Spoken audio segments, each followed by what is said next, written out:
All right. Well, good morning and welcome to the Speed Travelers Roadshow. This is Cars and Coffee, available at KHTS, AM 1220, FM 98.1, all your favorite podcast networks.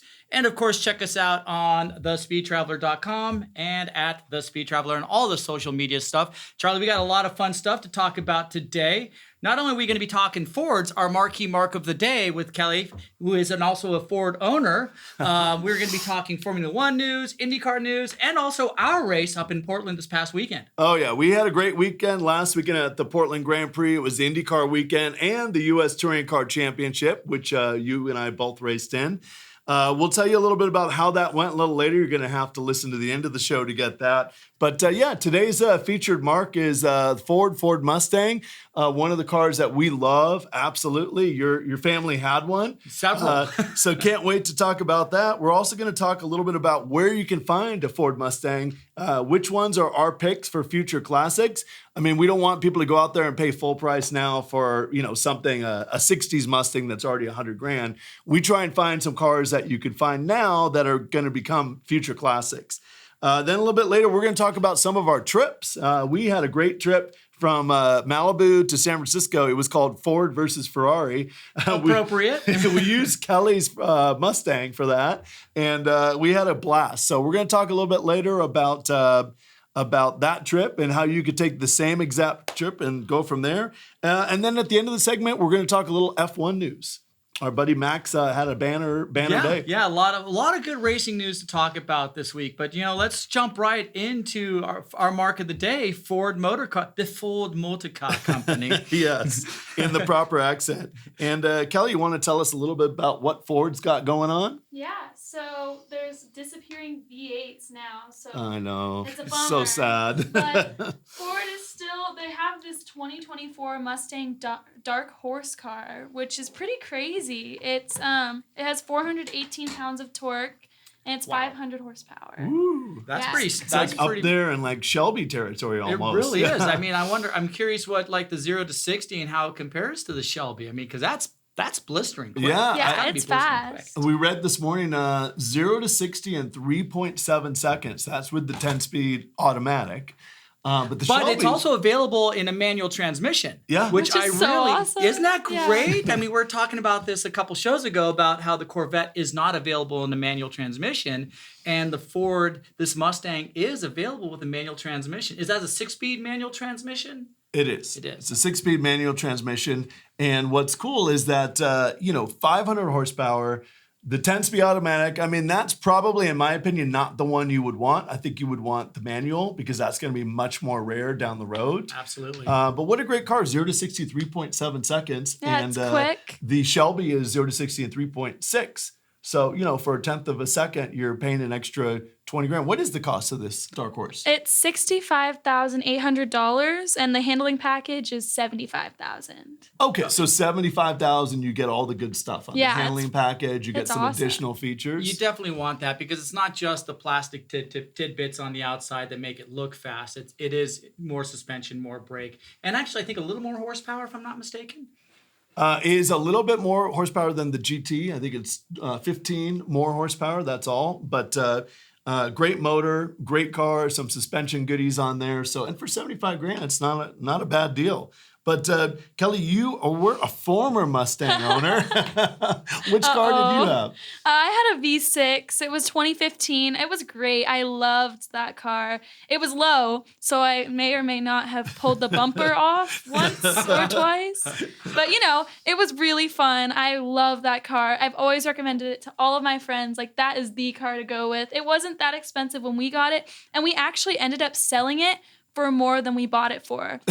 And that's a 2016 model. And it was a convertible, so I bet you and your friends had a lot of fun. 2015 or 16? It was 2015. 2015. Yeah, the very beginning of like the new generation. So it looked like a newer Mustang too, which was really fun. Yeah, and that's true. You said you bought it for what, $11,000? It was $11,000, and then after I pulled the bumper off and twice kept it up with tape, we sold it for $12.5, which is great. Yeah, amazing. Those are the COVID era cars, right? Oh, when yeah. They had so much appreciation. It was unbelievable. It was amazing. And I mean, I did a lot with that car. I mean, I hit some curbs. We put a bunch of miles on it, but we had fun in it. And I think that's the whole part of like owning a car too, is having fun in the car, putting the miles on it, you know? So what, I'm going to ask you to that point, Kelly. I mean, some of the road trips you went on, where was one of the places you went to when you're convertibling with your friends in your Ford Mustang? What was one of your favorite places to drive to? Oh, we always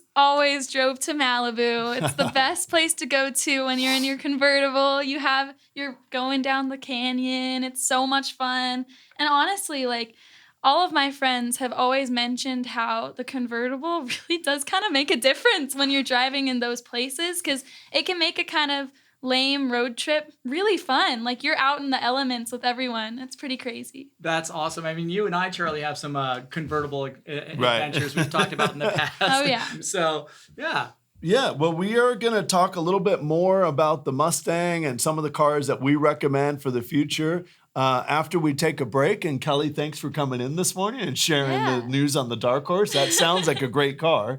But this is the Speed Traveler Roadshow on KHTS, available on AM 1220 and 98.1 FM, also on your favorite podcast network. And most importantly, we never talk about this, but available on the Speed Traveler channel on YouTube. And also you can check us out on Instagram at the Speed Traveler. But we'll be back in a few minutes. We're going to talk a little bit about which Mustangs we like for the future.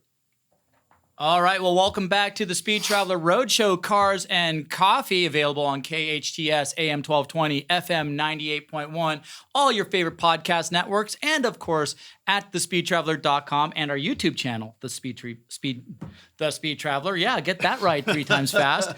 And Charlie, we're going to continue talking about the Ford motor car, Ford motor car. Exactly, with proper accent. Proper Jackie Stewart accent. You know what? One thing before we move on to our buyer's guide or what you will for today, I want to talk a little bit about our YouTube channel. We've got lots of videos on the YouTube channel. We've got some buyer's guides for classic cars. We review, new cars, old cars, mostly old cars so far, classic cars. We've also got some great trips. A little later in the broadcast, we're going to talk about one of our favorite trips, which was Malibu to San Francisco. And we just have lots of other fun car-related content there. So check out the YouTube page. It is the Speed Traveler channel.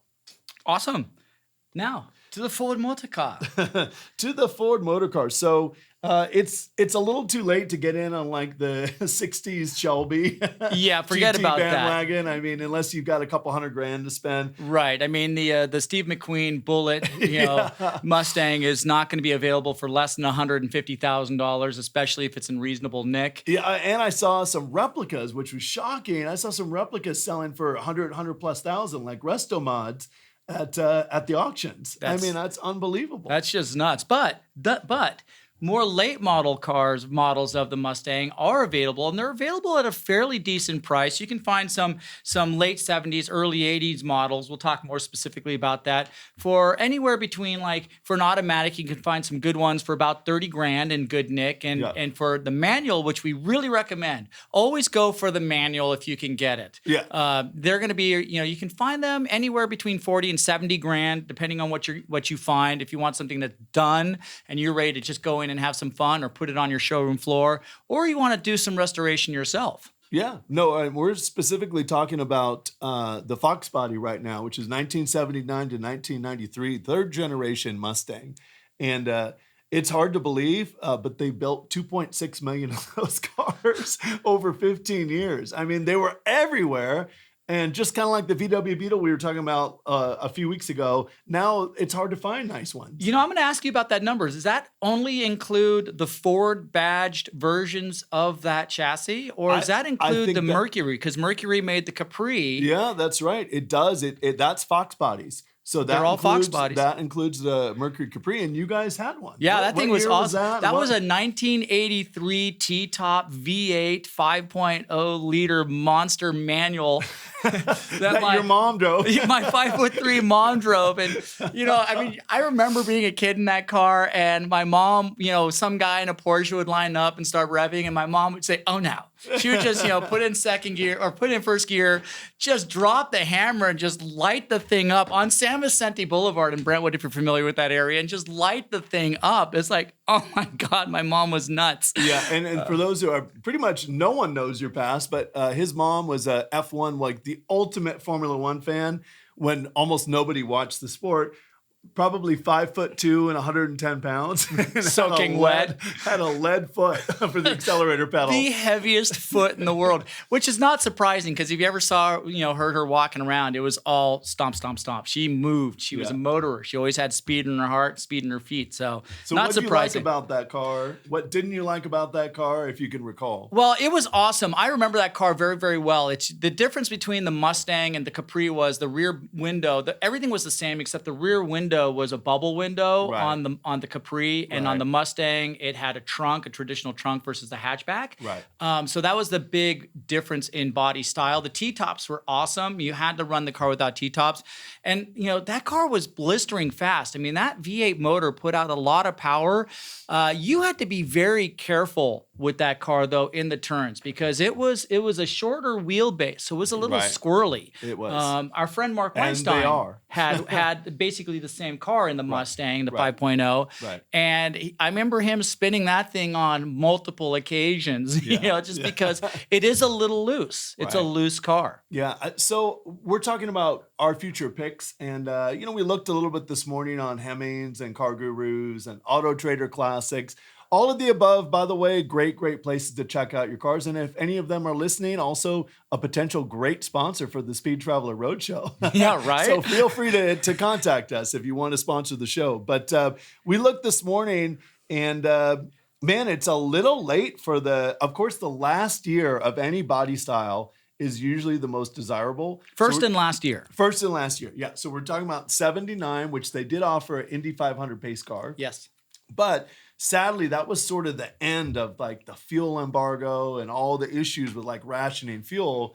So those were a little more anemic than the later ones. The 93 Mustang GT, that was, that's a great car to have. But man, we looked this morning and they were like pushing 60, 70 grand in the coupe with the manual. Right. And you know what? It's funny because back in the day, obviously that's like 3 times or almost twice what it cost in the day. Oh, yeah. And 3 times. You're 3 times, right? Yeah. And, you gotta, for these cars to stick around, because you were talking about, the embargo, everything was getting lighter weight, the panels were getting thinner, the plastic was getting thinner, all the trim packages were getting thinner, cars were trying to get a little bit lighter, hence why the Mustang was so squirrely. Yeah. In a sense. It's going to be a challenge to really find one in reasonable nick. You're going to have to take care. You're going to have to spend some time. I mean, we've done this in the past where we've gotten 2 cars just to build 1 car. Right. Yeah. It's something you're probably going to have to do, but I mean, it makes that procedure is really rewarding when you can actually pull it off, but you got to be able to do it yourself. Because if you take it to a mechanic, it's going to cost a fortune. It'll cost more than if you bought a perfect one. And that's why I think we're seeing this huge jump in price because we're seeing a lot of folks that are buying these cars and they're doing the work and they're putting it up for auction on Haggerty's or Bring a Trailer or something like that. Right. And, Bring a Trailer in particular used to be a great place to get a bargain on a car. Yeah. And they've done such a great job that now it's no longer really bargains. I mean, it's almost like going to retail on Rodeo Drive. Right. And I mean, good on them. I noticed the other day, I think there was over 700 current auctions. Wow. Unbelievable. And they all flip in a week. Yeah. So and it's funny because Bring a Trailer meant the car was so crappy it wouldn't drive. So you had to bring a trailer to drag it onto a trailer and get it out of there. But you're right. Now it's like where the premium cars sell. Pretty crazy out there. And we're kind of segueing off a little bit off our featured Mark the Ford motor car, but this kind of goes to what we've said almost every episode, and we'll continue to say it, is that you've got to do your due diligence. Right. If you're going to use Craigslist, click the button that says owner. Don't make sure you're not buying it from a retailer or a dealership. Right. And use the map to move it around. Focus on an area. and move the map around and keep moving outward from wherever you're kind of looking, and always look to the drier climates. Oh, for sure. And you know what? That's a good point on Craigslist. You know that if you're on a budget, that's the only way to buy a classic car. I mean, you can't go to retailers unless the only exception might be if someone's had a car for like 3 or 4 months. You know, then dealers, that's when they get a little anxious and they might want to make a deal on that car. So those are some quick tips. Is Craigslist first, just as you said, go to Craigslist. Pull up 79, you know, you'll have to probably do them year by year because sometimes Craigslist doesn't get it when you put 83 Mustang. It doesn't show you 81 and 82s. It only shows you 83s. Yeah. But it's worth it. Like you said, you can go to the location, you can click on the pull down menu, go to the bottom and it says use map. And you got to make the map bigger and you can cover half the country. If you want to, yeah. And, you know, I'll say this, though. Craigslist, it's going to be a project car. You're going to have to do some work on it. Right. If you don't want to do that work, if that's the car you love, if that's the one that drives you, whatever that model is, whatever brand it is, there are some smaller retailers and specialty car dealerships. I mean, I know they're all over the place here in California. Right. You know, you can find one that's pretty much ready to go, but you just have to be prepared to pay that premium. And it's true. And there's also, you know, we're plugging a lot of brands today and we're not getting anything for this. We're just sharing our knowledge. But Gateway Classic Cars, they've got showrooms all over throughout the South. I think they've got Phoenix, Dallas, they've got Miami, I believe. Was it 47 something? I don't know, crazy a number of cars, but I have noticed that cars on Gateway Classic Cars, sometimes you'll find a bargain on there because they have so many cars. Right. And to your point, if they sit there for a longer period of time, the price usually drops. They want to move it along. Yeah. I mean, they're all in sales. They want to move their products. Like the grocery store. You need a can of soup, you know, you grab a can of soup. And if the can of soup sits there too long, it goes to the 99-cent store. Exactly. So back quickly, though, to a couple of our picks. Of course, if you can find a 93 GT Mustang, that's really one. Or of that of that era, 88 to 93 is a good one. I found a 1984 Ford Mustang SVO this morning. That's kind of a cool. It's a little different. They didn't make as many of them. It's a 4-cylinder turbo. Comes in a manual, but it had some cool suspension pieces on it that the other Mustangs didn't have. Well, they had to make some adjustments. They went to the lighter weight 4-cylinder engine. They threw in the turbo so you get the power, but now the car was a lot lighter. Yeah. And the stiffer springs to support that V8 motor had to be changed. So you're right. You got a lot of really cool suspension and performance upgrades in that model. I mean, you think Mustang, you certainly don't think 4-cylinder, you know? You don't. But it's unique. It's unique, and it's very competitive. I mean, honestly, it's not a drag car. I mean, you kind of think of the Mustangs more of a drag car in a sense, and that particular model, you start getting into being a much more capable road course car. For sure, and it's limited edition. Only 175 horsepower, but that's not outrageous for 1984. 210 pounds of torque. Which is dramatic. Yeah, it's a good amount of torque. Outranks the horsepower. For sure, to get you off the line. For sure it does. And it was 61,000 miles. It was on Auto Trader Classics today. We saw it for $10,000, and it was very clean. It looked really clean, and quite frankly, that's a steal. Yeah. I think we may have just actually sold that person's car. Exactly. You're welcome. Maybe we should call them and offer them 8. You're welcome, Auto Trader Classics. One other variation on that I just want to bring up before we go on to our next segment is in 1986, if we're talking SVO Mustang, they bumped up the horsepower for the last year to 200. And so the 86 SVO Mustang, that's a cool car. If you can find one, definitely kind of a sleeper. I don't know. Not everyone's going to know that the 86 had the higher horsepower and it also had the higher horsepower and it was the last year. So that could be a sleeper you want to look for on Craigslist. Yeah, I think that's sage advice. Charlie's sage advice. For once. for once. Oh, it's not climb on the hood, turn the headlights on, turn the headlights off, climb on the hood and use a flashlight as a headlight. Yeah. But that pretty much wraps up that segment. We are going to come back in a minute and we're going to talk about some of the road trips we've taken and some that you can find on our YouTube channel. But once again, this is the Speed Traveler Roadshow on KHTS Radio, AM 1220 and FM 98.1. That's in Newhall, California. And you can listen to us on the iHeartRadio platform, on any of your favorite podcast platforms, and of course on the Speed Traveler YouTube channel. We'll be right back. Welcome back to the Speed Traveler Roadshow Cars and Coffee Edition, available on KHTS AM 1220, FM 98.1, and your favorite podcast platforms. Of course, check us out on YouTube at the Speed Traveler. And Charlie, we've done a lot of road trips in the past, but we're going to talk specifically in this segment about the California coastline. Oh yeah, we did a great trip. It's available on the YouTube channel, the Speed Traveler YouTube channel. Thank you for the pen. It was Ford versus Ferrari. We were inspired by the movie Ford versus Ferrari. And we took a trip. We decided we'd go in one day from Malibu, California to San Francisco. To Lombard Street. Lombard Street. And then we also ended at, what is the Ghirardelli Square. Ghirardelli Square for the chocolate. So we had to have it's funny. It doesn't seem like if you're on Highway 5, which is the direct route from Los Angeles to San Francisco, you can make LA to San Francisco in 5.5 to 6 hours. What we didn't realize is it was about 15 hours to take Highway 1. I mean, but it's so worth the drive. I mean, literally from Malibu, from Santa Monica on. Yeah, agreed. It's really a nice drive.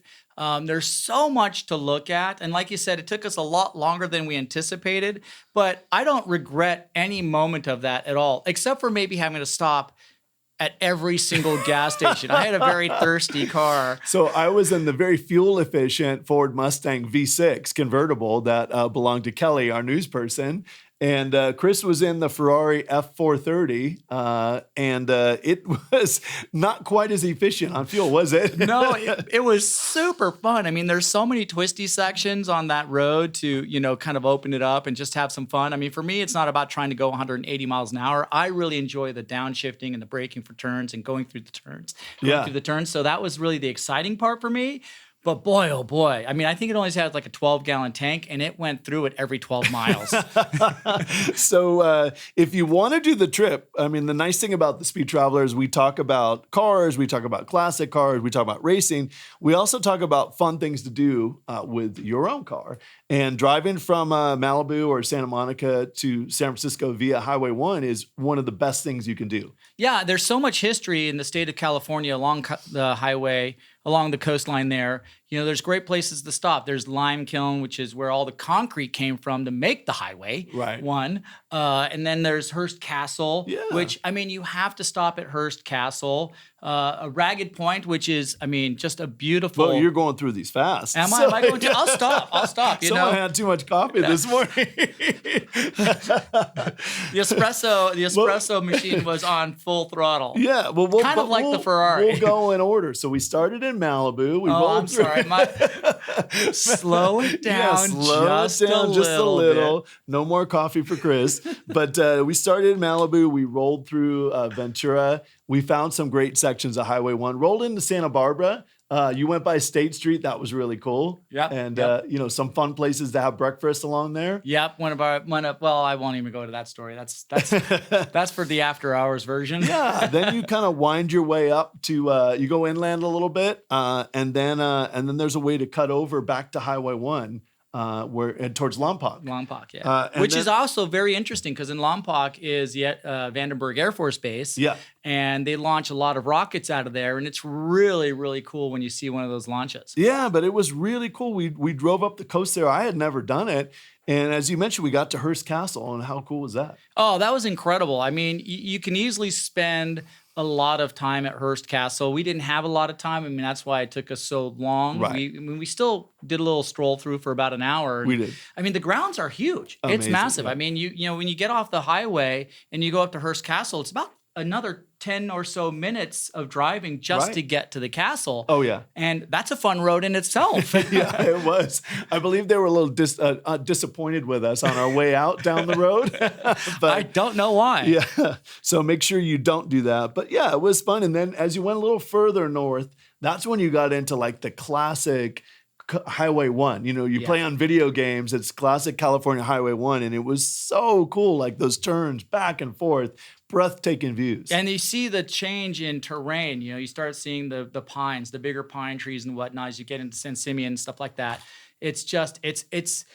It is so much fun. Yeah, it really was. And we kept stopping and just like view after view was incredible. And you know what's funny is because we come up on some campgrounds and things like that or gas stations. I mean, there's some really cool classic, old-timey gas stations.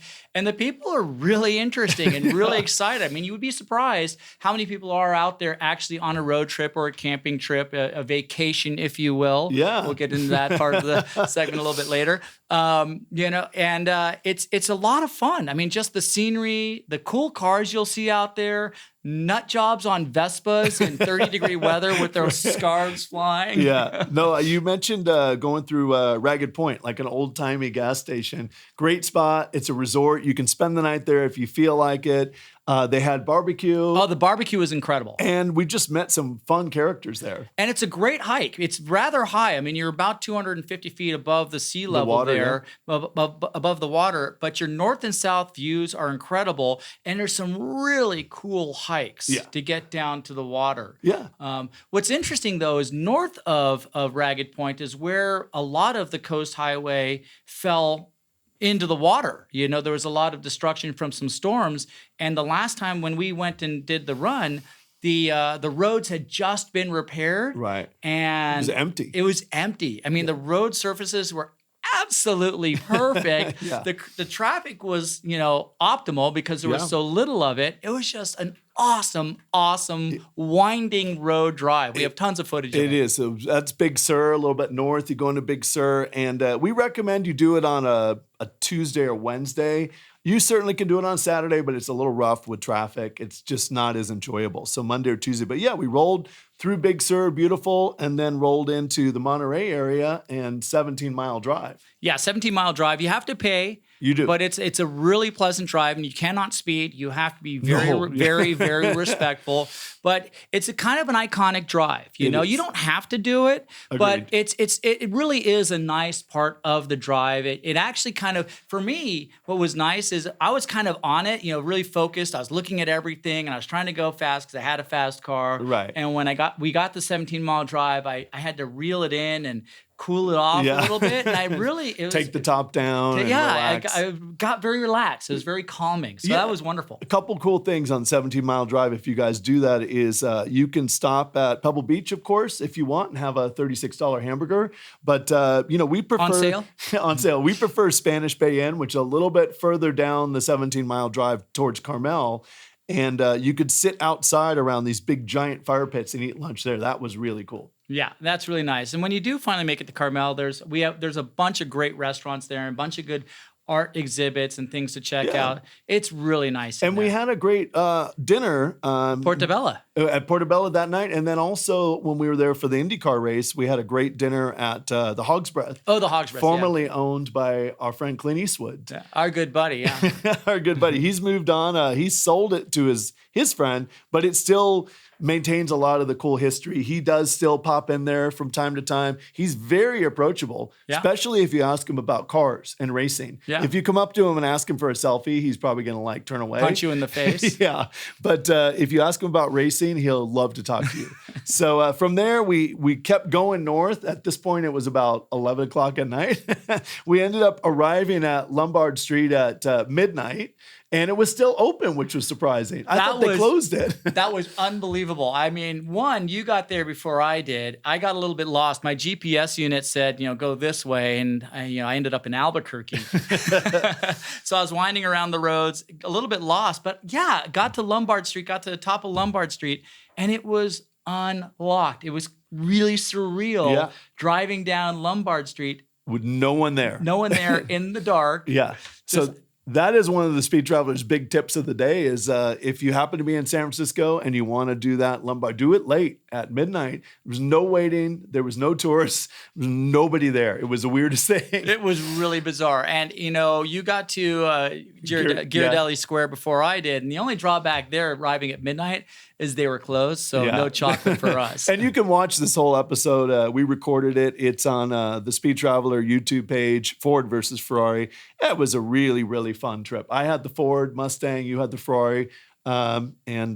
Good trip. Yeah, and once again, Ford beat Ferrari.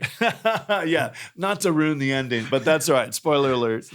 All right, we are going to come back for our final segment, and we're going to talk a little bit about our race weekend in Portland. We're going to talk a little F1 news and some other fun Speed Traveler things. Thanks for listening. This is the Speed Traveler Roadshow. It is available on KHTS Radio, AM 1220, FM 98.1. Also on your favorite podcast network and thespeedtraveler.com and the Speed Traveler YouTube channel. All right, well, welcome back to the Speed Traveler Roadshow, Cars and Coffee, Saturday morning edition, available on KHTS, AM 1220, FM 98.9, 98.1, actually. Dial that radio channel down just a little bit. And, of course, your favorite podcast networks and any of our social media networks. And one thing I wanted to mention is I happened to go onto the KHTS YouTube channel, and they were running the show live. So you can watch it live on the KHTS YouTube page. I think it's also on the Facebook page live. Yeah, and then I guess you should also be able to find us on our YouTube channel at The Speed Traveler as well. Yep, with the Speed Traveler YouTube channel, we'll do it tape delayed, meaning we'll put it on there a little later. But if you missed any part of the show and you want to check out like our recommendations for Fox Body Mustangs or any of our recommendations for travel, go back and check it out on thespeedtraveler.com or the Speed Traveler YouTube page. Awesome. So final segment here, we're going to talk a little bit about, we're going to talk F1 news first. Yeah, let's go to F1. That's pretty exciting. I just hit my head on the mic, but that's all right. That was actually pretty funny. Wasn't easy to do.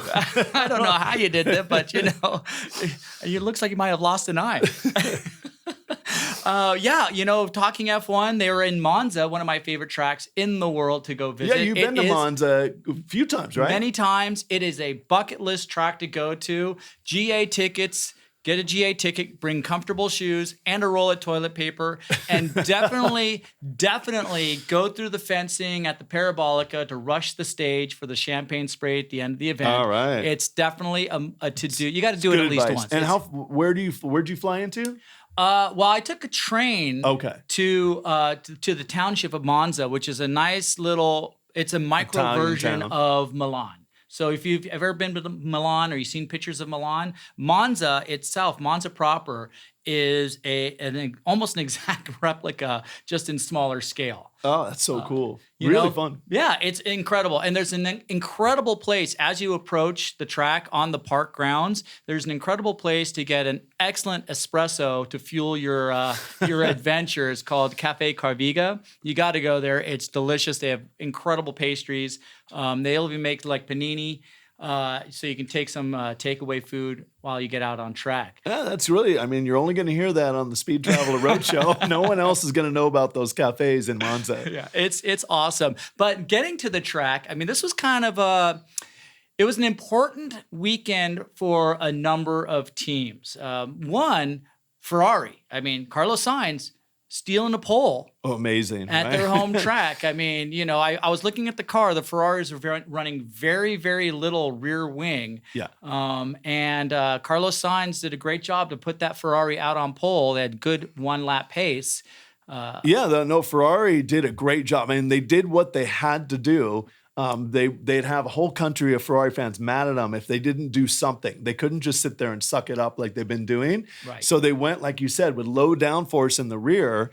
And that was really pretty clever because they were fast as heck down the straightaway. And then they have to kind of park it and block in the corners. But it was a good strategy. It was a great strategy, and they used it to good effect, but Max Verstappen being Max Verstappen and Red Bull being Red Bull, it wasn't too surprising to see those cars march forward. At the end of the day, that low downforce approach to get the pole position kind of worked against them because it ate up the tires where they needed it in those fast turns. Like the Parabolica is a high pressure turn and the Ascari S's and whatnot. There's some high pressure turns on those tires and really put those Pirellis to sure did. To use. They outperformed their expectation though. So in a way, they Massively. really, it was really clever. But then they almost did what you almost expect out of Ferrari. They almost blew it on the asterisk it up. Yeah. I mean, where are the team orders at the end of the race? Right. I mean, granted, I appreciate the raciness that all drivers have. But the team managers, they needed to put those drivers in line. Carlos Sainz got pole, had the position, and they let Charles Leclerc go after him. And Charles, love him as a driver, but he almost took them both out on the last lap. That would have been catastrophic. Oh yeah. Oh my God. Could you imagine trying to leave the Ferrari truck trying to leave the track that day? The fans would have turned it on its side. Oh, it would have been a bonfire. Yeah. And Love, like you said, Charles Leclerc has been faster of the two, but prone to so many mistakes. I mean, I guess he's trying extra hard, but he certainly puts them in a lot of trouble a lot of times. And I have to step that back just a hair because, I mean, he is trying super, super hard, but the team's not giving him the tools and they're not giving him information that is required for him to be as competitive as he is as a driver. So he's pushing harder than he probably should. I know exactly what that is. We'll get into that a little bit later. Yeah, totally. But overall, Max Verstappen. Yeah, Max Verstappen. Record-breaking. He won. Was his 10th win in a row for the Red Bull team. No one's ever done that before. And to put it in some perspective, Michael Schumacher in his dominance at Ferrari for 5 years couldn't win 10 in a row. Lewis Hamilton, who dominated the sport for 7 years, never won 10 in a row. I mean, unbelievable. Yeah, it's a phenomenal feat that Red Bull has been able to accomplish, that Max Verstappen has been able to accomplish. And it just goes to show what a very tightly run ship like Red Bull can do. Something we haven't seen in the aforementioned Ferrari. No, we haven't. Unfortunately, but, I'd love to see Ferrari back at that, at the top form, in their top form. But great F1 news. We'll see if Max can win 11 in a row. But let's go on to Portland Grand Prix. We had a great time up in Portland. Both Chris and I were driving in the U.S. Touring Car Championship, and it was the IndyCar weekend, so we had a big crowd to race in front of. That was really exciting. I always enjoy being a support race for the big boys, if you will. Yeah. And it was a big race for IndyCar. I mean, Chip Ganassi Racing, for the first time in, I think it is since 2009, is actually going to claim. Now, the championship has been claimed with one race to go, but this is Chip Ganassi will now have first and second place in the Drivers' Championship, with Alex Palou winning the race and Scott Dixon, who came in third in this race, taking P2 in the championship, so and that's locked. They're going on to Laguna Seca next weekend without any stress at all. They can just go and try and go for the win. But back to the race, tell us a little bit about your two races on Saturday. Yeah, let's talk about the United States Touring Car Championship. It was a riches to rags to riches kind of weekend for me. I mean, the crew got the number 37 Speed Traveler Bomber BMW running faster than it's run all year. Javon and Ben have been putting the screws to that thing, and it was a fast car. And we were quickly rewarded with pole position for race number 1. And so that was really exciting. We went in with high hopes. Of course, we knew the number 65 was going to be a real challenge for us. And the start of the race saw that number 65 put some really hard moves on me, and eventually I had to give way and ran P2 for about 6 laps, I think it is. I was trying to be patient. I was trying to exercise something that I'm not very good at, patience. Right. And I finally came up. It was lap 6, I believe it was, coming out of turn number 6, which is the left-hander, into turn 7, which is a right-hander. And I was able to get the number 65 car pinned behind some slower traffic and went for a move. And unfortunately, my approach to turn number 7 was a bit too much of an acute angle, and it ended up creating a little bit of contact, which broke the front left control arm of the number 37 Bomber. Which ended my race right there. Yeah, it was a bummer. Riches to rags right there. I was incensed. Yeah, I heard that Chris got out of the car. I was in the same race. Unfortunately, I was struggling in the number 38 Speed Traveler Honda S2000 with power steering issues, electronic power steering. And it's unlike a traditional car. You lose power steering, it's no big deal. The electronic power steering it's a total pain in the butt. When you lose that, you have to muscle the car around. So I finally figured it out about halfway through the race and was running fastest laps of the race. And I made my way up to second, and then the S2000 overheated. So definitely rags for both of us in race one. Yeah. I mean, we started on a high. We knew we had two cars that were very, very competitive, and to both basically end up in pit road when the checkered flag is being waved for our competitors was a hardship. Yeah, Now, but race 2 was great. The guys spent all day working on your car to get it back ready for race 2. again, Jovan and Ben, man, and the whole David team, David and Skylar. Skylar, and even competitors like Tom Lepper Yeah. were jumping in to help. Guys were going off track to get parts. Right. And somehow, a fairly mangled front end, somehow with less than 30 seconds to be on grid, Made it. we got there. If I didn't, another 30 seconds and they were not going to let me on track. Right. And got on track, weren't really certain what we had to work with, but starting from the back of the pack, we knew, we discussed it. We just had to be patient. We had to see what the car would do, and just be super, super patient. And, quickly realized, she wasn't exactly straight, but she was still quick. I mean, that motor was running nicely, and worked our way through the field, and it just Got the victory. It's a nice way to end it. Yeah. And then since we run as a team, we score points. One of us scored points. We decided you would score points because I was overheating. So I took the opportunity to bump up to the next class because there was fast cars that were already out of that. And it was less competition, but was able to take the win. So the Speed Traveler had double victory in race 2 at Portland Grand Prix. It was a cheeky move. It was a super cheeky move, but strategy paid off, and we both ended up on the number 1 step on the podium. And how exciting is that at an IndyCar weekend at Portland International Raceway for both of us to put that Agreed. race-winning trophy over our heads and drink that champagne. It was unbelievable. It's unforgettable. Chance of a lifetime. Like, it was one of the best weekends ever. Yeah, it was super, super exciting. So with that said, we are going to wrap up now the Ford Mustang, and the Ford was our featured marque. Coming up in a few weeks, we're going to have some interesting guests. We are going to have Oriol Servia, IndyCar driver. He's a really funny guy.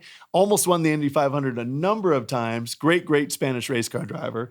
And we're looking forward to having our buddy Bruce Meyer from the Peterson Auto Museum on. That's going to be a lot of really cool insight. I mean, if you've never been to the Peterson, bit of a lead into that, the Peterson Automotive Museum, if you're in LA, you've got to go there. Agreed. It's unbelievable. If you're visiting LA, absolutely. It's like up there right and then you go to Farmer's Market for lunch or dinner after. Yep.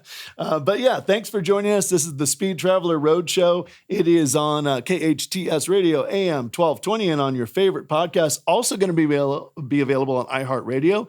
And you can check us out on hometownstation.com and on the Speed Traveler YouTube channel. Thanks for listening. We'll catch up with you next week.